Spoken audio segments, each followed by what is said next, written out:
Alright, here's autopilot 1, driving on a nice straight road, 40 miles an hour. The blue lines don't dance around at all while it's driving.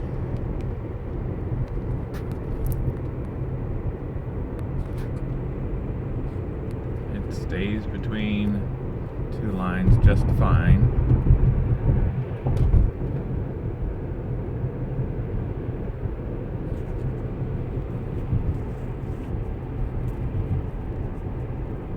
Still swerves tiny bit at the top of hills, and at the top of a large hill it swerves a lot. You definitely have to keep your hands on the wheel.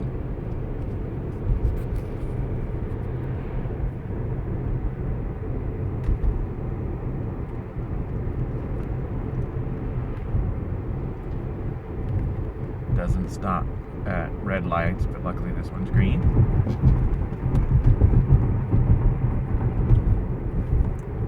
See the lines kind of suck through here, and yet it still stays between the lines. Here's a little hill that it always swerves at the top of. Let's see if it does. No, we're going slow enough that it didn't swerve at all. Well, it did swerve.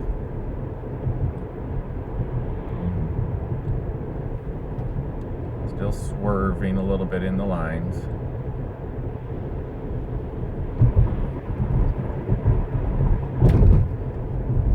Up above, and it just comes in. Oh my gosh, so I had to throw on the brakes. It definitely was not going to stop for that car that was stopped in front of it.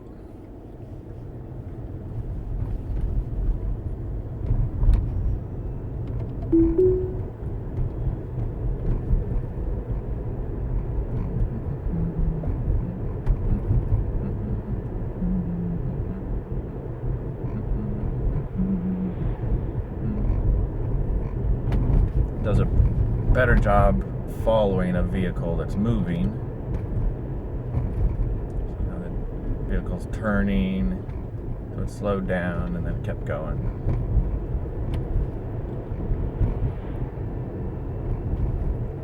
There's a very confusing section up here. It's right through the middle of town where there's a strange curve in the road. Car often gets confused, but occasionally will take the turn correctly. Let's see what it does up here.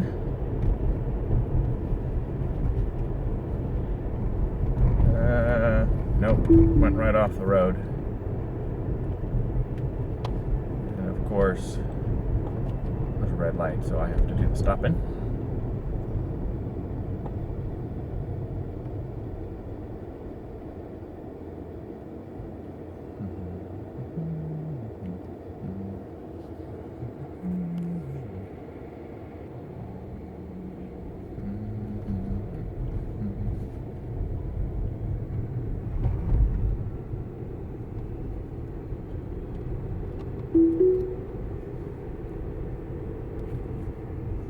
A little turn that it often doesn't take right. Let's see if it. So it tried, but it warned me that I should probably take over. But it actually kept steering and corrected itself without me taking over. So I can use my turn signals, but even though the turn signal's on and it's got good lines, it's not taking the turn, so I have to do the turn. Do the stop because it doesn't stop it. There's a green light, so now I can let it keep going.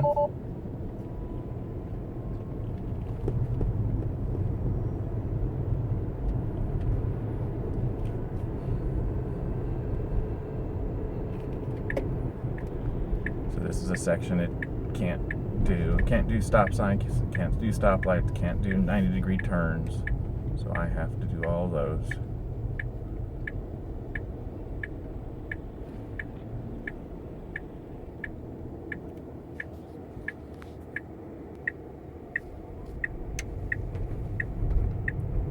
Once I get around this turn, then it can drive for about the next 15 minutes without my input.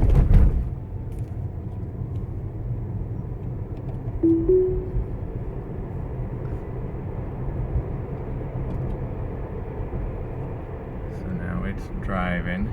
Speed limit's 35, so it's going 40.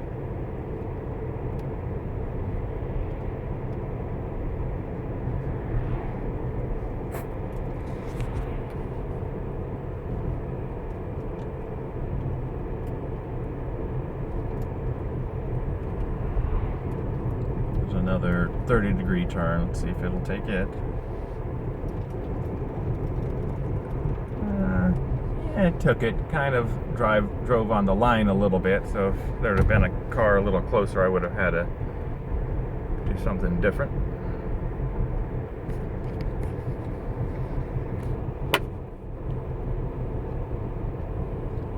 But mostly Autopilot 1 does all of these roads just fine. It used to speed up when the speed limit increased, but now it does not.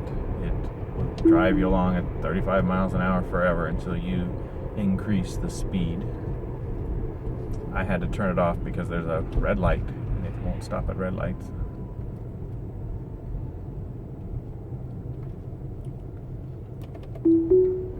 But then once light turns green, I can pull the lever twice and it'll speed back up to 40 miles an hour, which is 5 over the speed limit, and start driving again.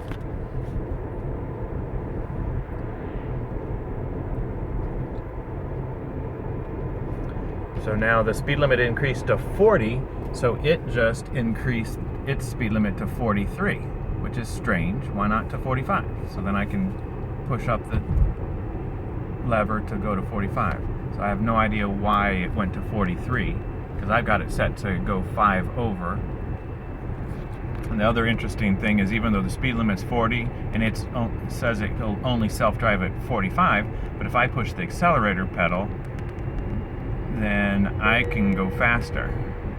So now I'm going 50. It warns me that auto speed is restricted and the accelerator pedal is pressed, which will make it so that it won't brake, which is untrue, because it does brake just fine. Or at least it warns you. It may not brake, but it warns you if you're going to crash into something. So I can use the pedal to go faster than what it thinks it should be allowed to do.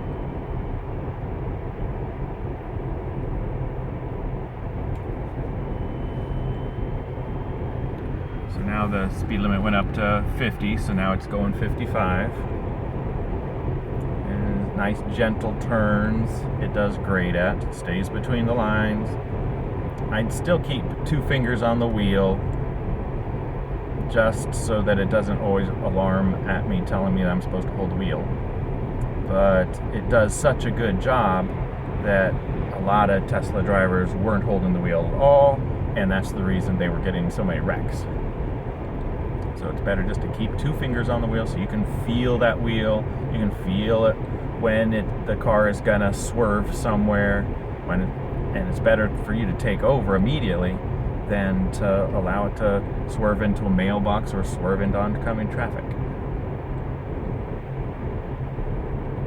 But it definitely does a great job of driving on almost every road. 99% of the time I'd say it does a superb job of driving the Autopilot 1.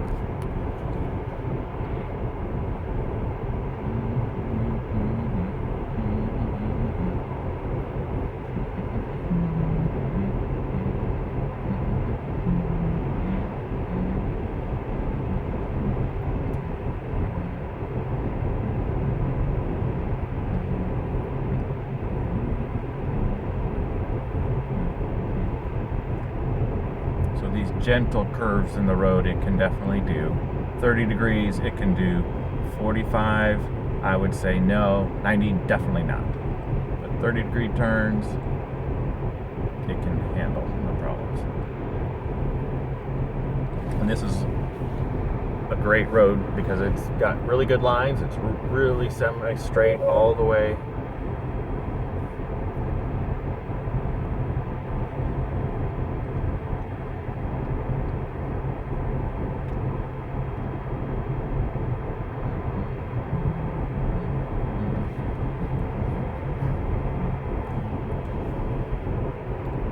So there's a hill up here in the road where it goes over a train track, and at the top of this hill the car always swerves. Not so much that I have to take over, but enough that if there's another car in the other lane that I would want to hold the wheel. So let's see what it does this time. It starts swerving back and forth as it loses the lines. But it actually did an amazingly good job that time. Didn't swerve nearly as much as usual. Speed limit just dropped to 40 miles an hour, so it dropped down to 45, which is nice because around here if you go 46 miles an hour you're gonna get a ticket. The cop sits up here all the time and gives you tickets for anything over 5.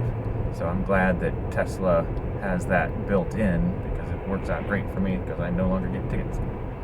I just always let it self-drive, and that prevents me from getting speeding tickets around here where the cops are so bad. Now, red light up ahead, so I'm gonna have to turn off my auto steer because it won't stop at a red light.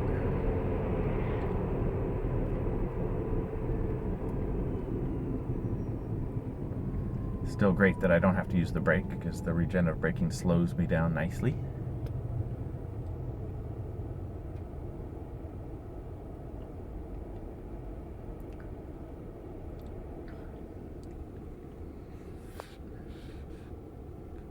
So now I got a green light, so I don't have any lines yet, but as soon as I get through the intersection, when the little white lines come back on the screen, then I can restart auto steer and we'll start driving again.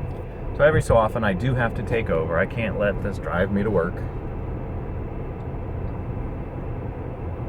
yet.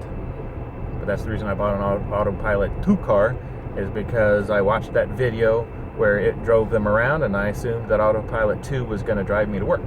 Well, I realized that it would take several months, so I didn't figure that it would be drive me working before March. So that's the reason I didn't want to pick it up until March. Now we're here in March and it's not even close to driving me to work. Maybe by the end of March it'll at least drive faster than 35 miles an hour, because it's pretty irritating to try to do this entire drive at 35